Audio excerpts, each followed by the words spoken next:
Good evening, শুভ সন্ধ্যা বন্ধুরা। আশা করি তোমরা সবাই ভালো আছো, সুস্থ আছো। এখন আরেকটা নতুন ভিডিও নিয়ে চলে এসেছি। এই ভিডিওতে কথা বলবো ওমেন্স এশিয়া কাপ T20 2024। আজকে ফাইনালে মুখোমুখি হয়েছিল ইন্ডিয়া ওমেন্স এবং শ্রীলঙ্কা ওমেন্স। আর এই প্রথমবারের জন্য ইন্ডিয়া ওমেন্সকে 8 উইকেটে হারিয়ে শ্রীলঙ্কার মেয়েরা প্রথমবারের জন্য এশিয়া কাপ জিতে নিল। তার জন্য একটা তো ক্ল্যাপ হবে। যেভাবে আজকে শ্রীলঙ্কার মেয়েরা পারফরমেন্স করেছে, বলিংয়ে যেরকম ডমিনেট বলবো না, ডমিনেশন দেখিয়েছে, যে ডিসিপ্লিনে বলিং করেছে আর যেভাবে ব্যাট করেছে, ফিয়ারলেস ব্যাটিং, মানে ভারতীয় বলারদের কাছে কোনো উত্তর ছিল না।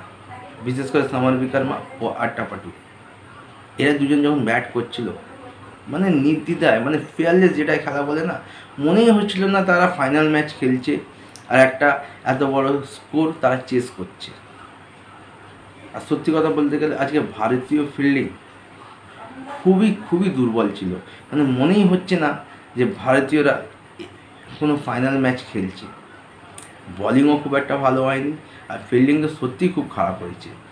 ক্যাচ মিস হয়েছে, মিসফিল্ড হয়েছে, রান আউট মিস হয়েছে, প্রচুর বাজে আজকে ফিল্ডিং ও বলিং হয়েছে। যদি কথায় আসি, প্রথমে ব্যাট করতে নেমে ভারতীয় মেয়েরা বেশ ভালো শুরু করেছিল, শেফালি বর্মা, স্মৃতি মান্দানা। কিন্তু শেফালি বর্মা আউট হয়ে যেতেই স্মৃতি মান্দানা কিন্তু ওপর চাপ পড়ে যায়, যে গতিতে রান হচ্ছিল সেই গতিতে রানের গতিতে একটা ব্রেক লেগে যায়।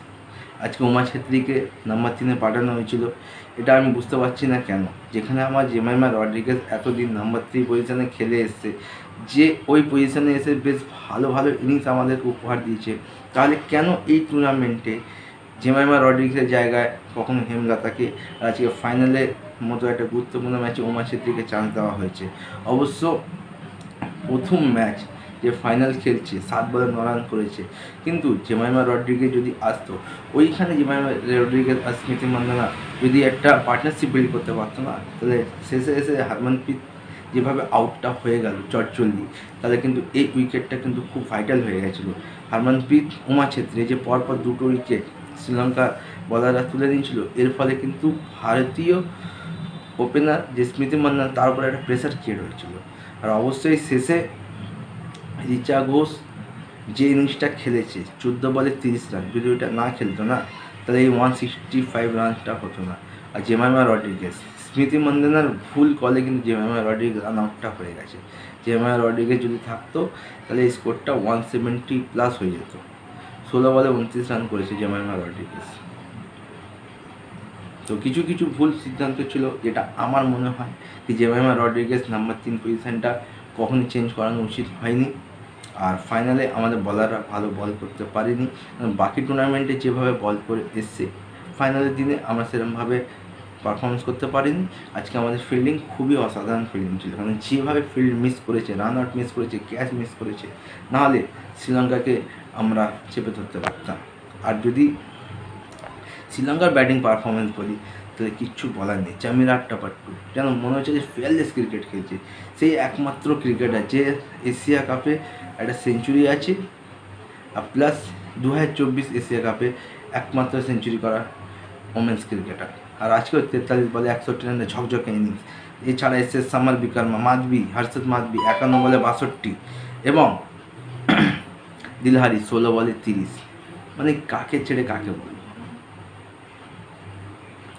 তো চামিরা আট্টাপাট্টু যেরকম বল হাতে ম্যাজিক দেখিয়েছে, সেরকম ব্যাট হাতে।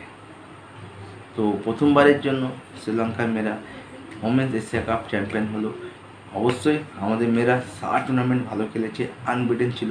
জাস্ট একটা ম্যাচ আমরা জিততে পারিনি, কিন্তু যেভাবে প্রতিটা ম্যাচ ভারতীয় মেয়েরা জিতেছে, পারফরমেন্স করেছে, তার জন্য একটা ক্ল্যাপ হতেই হয়। আর খেলায় তো হার জিত থাকে, কোনো ব্যাপার নয়। হয়তো আজকে আমরা এশিয়া কাপে পরাজিত হয়েছি, কিন্তু নেক্সট হচ্ছে আমাদের T20 ওয়ার্ল্ড কাপ, তো সেদিকে আমাদের ফোকাস অবশ্যই থাকবে। তো তোমরা সবাই টিমের সাথে থেকো। কেন ভালো সময়ে সবাই তো আনন্দ করবে, কিন্তু খারাপ সময় তোমাদের সাথে থাকতে হবে। যদি তোমাদেরকে ভিডিওগুলো ভালো লাগছে লাইক করো, কমেন্ট করো, শেয়ার করো। আর আজকের ম্যাচ নিয়ে যদি তোমাদের কোনো বক্তব্য থাকে বা কোনো কিছু কথা থাকে তোমার কমেন্ট করে জানাতে পারো। আর যদি খেলার সংক্রান্ত আরও আপডেট পেতে চাও তো প্লিজ চ্যানেলটাকে সাবস্ক্রাইব করে দিও, ভাইকে সাপোর্ট করো, সঙ্গে থেকো। আর দেখা হচ্ছে একটা নতুন ভিডিও নিয়ে, ততক্ষণ টাকা। একটা কথা বলবো, চেক দে ইন্ডিয়া।